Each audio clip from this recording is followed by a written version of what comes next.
Kitty Telugu కథలకు స్వాగతం. అందరికీ నమస్కారం అండి.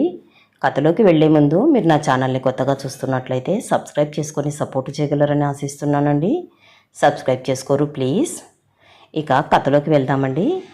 ఈ కథను నేను ఆదివారం ఆంధ్రజ్యోతి పత్రిక నుంచి తీసుకున్నానండి. కథ పేరు కథ మళ్ళీ మొదలైంది. రచయిత్రి ఉమా నూతక్కి. ఇక కథలోకి వెళ్దామండి. నీకో విషయం తెలుసా అన్నాడు మామూలుగా. ఏంటది అని నేను అడగను. అడక్కపోయినా తను చెప్పడం మానడు. తలదించుకుని నా పని నేను చేసుకుంటున్నా. కానీ చెవిలో ఏం పడబోతోందా అని గుబులుగా ఉంది. సమీరకి ఎవరితోనో అఫైర్ ఉంది. నెత్తి మీద బండ పడినట్టు అనిపించింది. నా చేతిలో కత్తి జారి నా వేలిని తాకింది. చిన్నగా నొప్పి కిందికి చూశాను. నా వేళ్ల అంచున ఎర్రటి రక్తపు బొట్టు కనిమెరిసింది. అది నెమ్మదిగా పెరిగి ఒక చుక్కగా మారి క్యారెట్ ముక్కల మీద పడింది. ఆ క్షణంలో కోపం తీవ్రంగా వచ్చింది. కౌంటర్ మీద ఉన్న గిన్నెను తీసుకుని అతని మీదకు విసిరేయాలనిపించింది. లేదా కటింగ్ బోర్డు, అది గాల్లో ఎగిరి వెళ్ళి అతని ముఖాన్ని తాకాలి. ఇలాంటి మాటలు మాట్లాడేటప్పుడు అతని పెదవుల మీద ఎప్పుడూ ఉండే ఆ చిన్న నవ్వు చెదిరిపోవాలి. కానీ నేను అలా చేయలేను. 8 ఏళ్ల వివాహ జీవితం మనకు ఒక శిక్షణ ఇస్తుంది. మన కోపాన్ని మనలోనే మింగేయడం. సాయంత్రపు వెలుతురు వంటగది గాజు కిటికీ మీద నిలిచిపోయినట్టుంది. లోపలికి రావాలనుకుంటుందా లేక బయటకే వెళ్ళిపోవాలనుకుంటుందా అన్నట్టుగా మధ్యలోనే ఆగిపోయిన వెలుగు.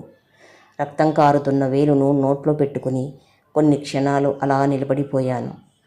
చెప్పాల్సింది అయిపోయినట్టు అతను తన పనిలో తనున్నాడు. నేను మళ్ళీ క్యారెట్ తరిగే పనిలో పడ్డాను. క్యారెట్ ముక్కలు ఒకే పరిమాణంలో పడుతున్నాయి. వాటిని పక్కకు నెట్టడం కూడా ఒక క్రమంలోనే జరుగుతుంది. వంటలోనైనా క్రమం ఉండాలి. ఎందుకంటే నా జీవితంలో మిగతా చోట్ల అది లేదు. హాల్లో టీవీ శబ్దం వినిపిస్తోంది. T20 మ్యాచ్, ప్రేక్షకుల కేకలు, కామెంటేటర్ గొంతు, మధ్య మధ్యలో వచ్చే ప్రకటనలు. ఆ శబ్దం మా ఇంటి సాయంత్రపు సాధారణ నేపథ్యం. అయితే క్రికెట్, లేకుంటే ఫుట్బాలు, అది కాకపోతే తనకు నచ్చిన సినిమా. మోహన్ తనకు ఇష్టమైన సోఫాల్లో అడ్డంగా పడి మ్యాచ్ చూస్తున్నాడు. మ్యాచ్ చూస్తున్నప్పుడు అతనికి ప్రపంచం కనిపించదు. ఆ సమయంలో మాట్లాడడం అనవసరమని నాకు తెలుసు. 8 ఏళ్లుగా మా ఇంటి సాయంత్రాలు దాదాపు ఇలాగే ఉంటున్నాయి. అతను టీవీ ముందు, నేను వంటగదిలో. మొదట్లో ఈ నిశ్శబ్దం ప్రశాంతంగా అనిపించేది. తర్వాత అలవాటుగా మారింది. ఇప్పుడు చూస్తే అది ఒక గోడలా అనిపిస్తుంది. మా మధ్య నిశ్శబ్దంగా పెరిగిపోయిన గోడ. కాసేపున్నాక టీవీ సౌండ్ తగ్గించాడు. మళ్ళీ ఏదో చెప్పబోతున్నాడన్నమాట. ఈసారి సరాసరి వంటగదిలోకి వచ్చాడు. కొద్దిసేపు నన్ను గమనించి, ఆమె నీకు చెప్పలేదా? ఆశ్చర్యంగా ఉందే. నీ బెస్ట్ ఫ్రెండ్ కదా. అతని కళ్ళల్లో ఒక విచిత్రమైన ఆసక్తి. అది ఒక వార్త చెప్పే మనిషి చూపు కాదు, ఒక ప్రయోగం చేస్తున్న మనిషి చూపు. మాటని పొడిగిస్తూ, నిజం చెప్పు, ఆమె నీకు కాకుండా నాకు చెప్పిందని కోపంగా ఉంది కదా. ఆ మాటల్లో ఒక చిన్న విజయోత్సాహం. ఆ క్షణంలో అర్థమైంది. అతను ఒక వార్త చెప్పడం కాదు, నా లోపల ఒక సందేహాన్ని నాటడం. పైగా అతనికి చెప్పిందని. అతనెప్పుడూ ఇంతే. ఆ రాత్రి వంట చేస్తూ ఉండగా నా మనసు మళ్ళీ సమీర గురించి ఆలోచించింది. సమీర మా పాత అపార్ట్మెంట్లో మా ఫ్లోర్లోనే ఉండేది. ఇద్దరం చాలా క్లోజ్గా ఉండేవాళ్ళం. మేము ఇల్లు మారినా ఆ స్నేహం పోలేదు. గంట క్రితమే ఆమె నాతో ఫోన్లో మాట్లాడింది. ప్రతిరోజు మాట్లాడుకుంటాం. కొన్నిసార్లు ఫోన్లో, కొన్నిసార్లు కాఫీ షాప్లో. ఆ రోజు కూడా ఆమె తన ఆఫీస్ గురించి, తను పనిచేస్తున్న NGOలో కొత్త క్యాంపెయిన్ ఎంత బాగా పనిచేస్తుందో చెప్పింది. కొత్తగా కొన్న ఒక డిజైనర్ జాకెట్ గురించి చెప్పింది. దానికి ఉన్న కాలర్ గురించి చెప్పి నవ్వింది కూడా. కానీ ఇది చెప్పలేదు, అఫైర్ గురించి. ఛీ, ఏంటిలా ఆలోచిస్తున్నాను? విసుగ్గా తల విదిలించాను. మోహన్ అబద్ధం చెప్పి ఉండొచ్చు. అతనికి గాసిప్స్ అంటే ఇష్టం. అందులోనూ ఆడవాళ్ళ విషయం వచ్చేటప్పటికీ అతని నాలుకకి నరం ఉండదు. రెండోది, అతను నిజం చెప్పి ఉండవచ్చు. ఒకవేళ అతను నిజం చెప్పినా అందులో నాకు ఆసక్తి ఉండాల్సిన అవసరం లేదు. ఈ రెండింటిలో ఏది నిజమో నాకు తెలియదు. కానీ ఆ సందేహం ఒక్కసారిగా నా లోపల ఒక చిన్న చీలికలా పుట్టింది. కొన్ని రోజుల తర్వాత నేను సమీరను కలిశాను. రోజు ఫోన్లో మాట్లాడుకుంటున్నా. అవి ఎప్పటిలాంటి చిట్ చాట్లే తప్ప మోహన్ ఆ విషయం చెప్పాక కలిసింది ఆ రోజే. మేము కలిసే కాఫీ షాప్ చిన్నదే. కిటికీల దగ్గర కూర్చుంటే బయట రోడ్డు కనిపిస్తుంది. కార్లు వెళ్ళిపోతుంటాయి. మనుషులు తమ తమ జీవితాల్లో మునిగిపోయి నడుస్తుంటారు. సమీర అప్పటికే అక్కడ కూర్చుని ఉంది.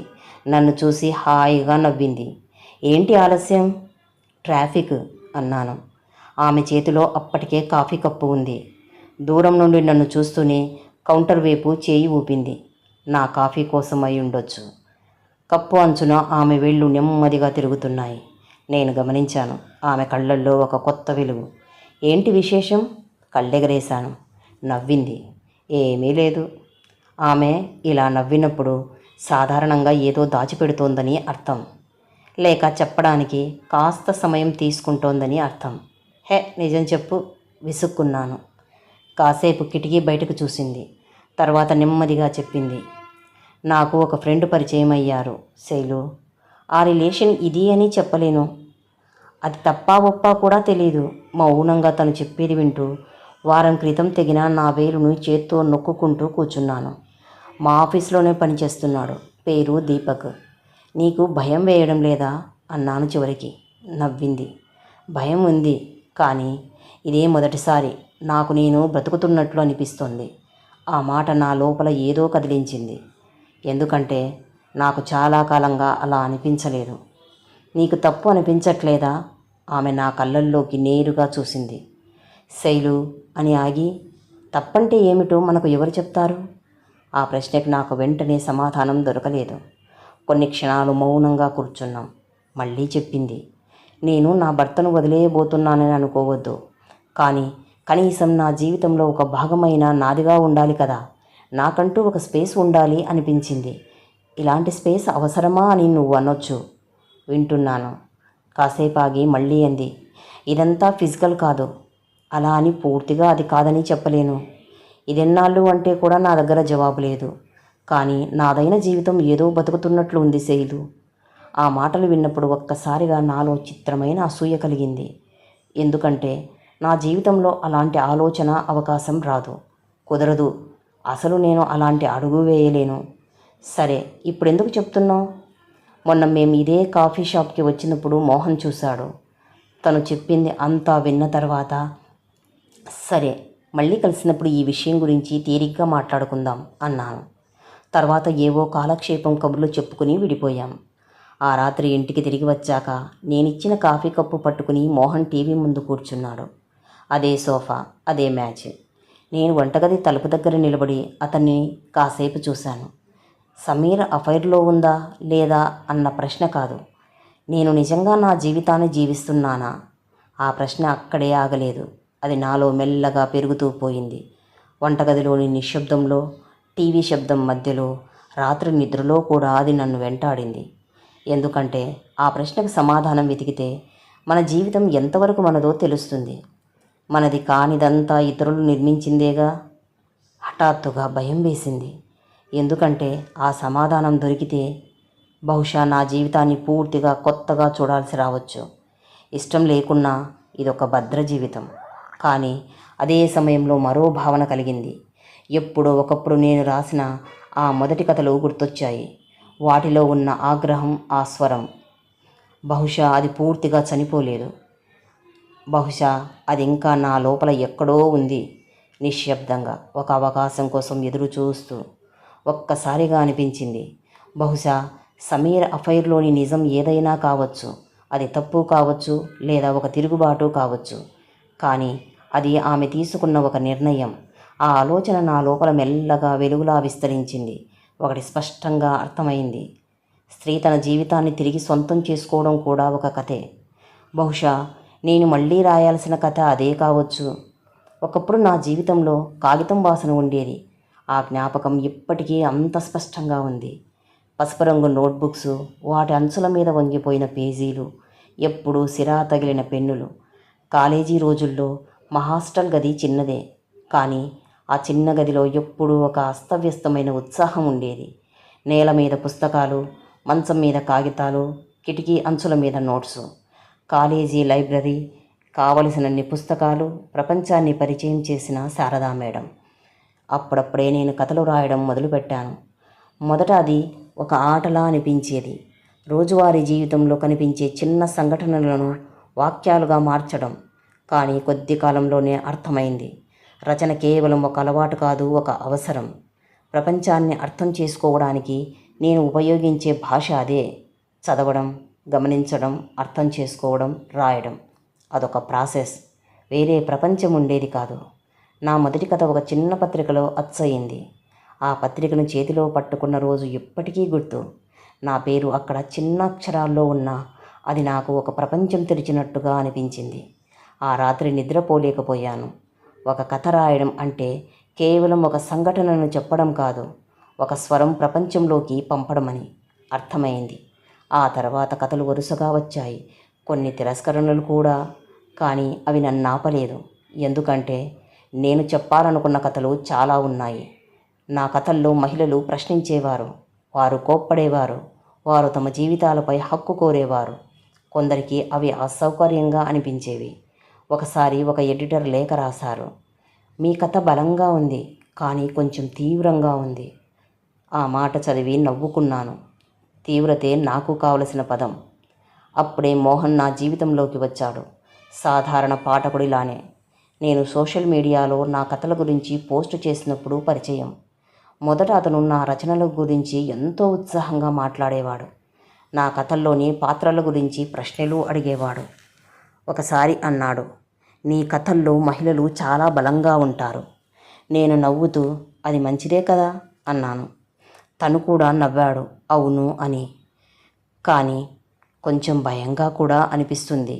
మాట్లాడేటప్పుడు నువ్వు చాలా సాఫ్ట్గా ఉంటావు.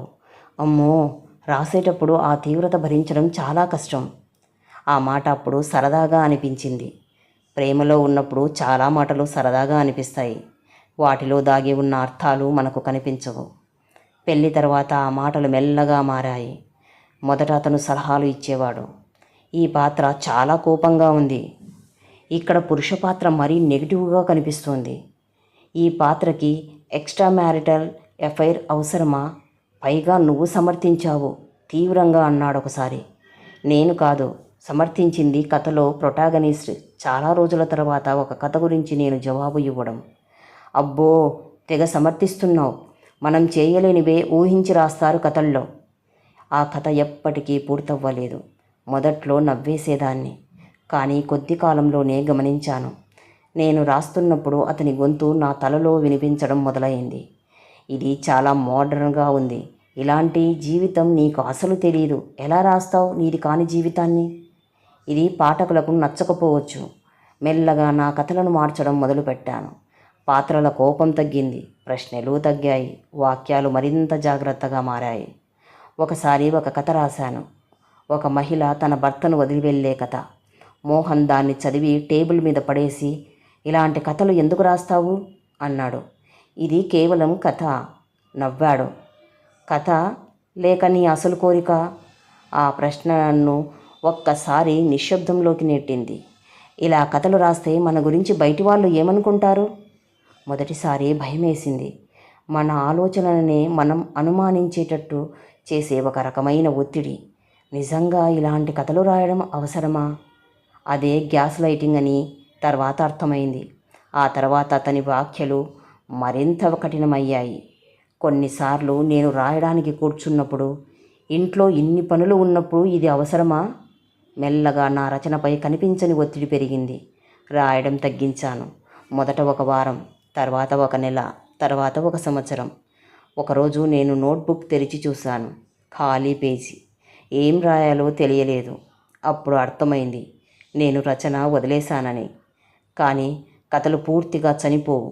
అవి ఎక్కడో నిశ్శబ్దంగా మన మనోపొరల్లో నిక్షిప్తమై దాగి ఉంటాయి, ఒక చిన్న క్షణం కోసం వేచి ఉంటాయని.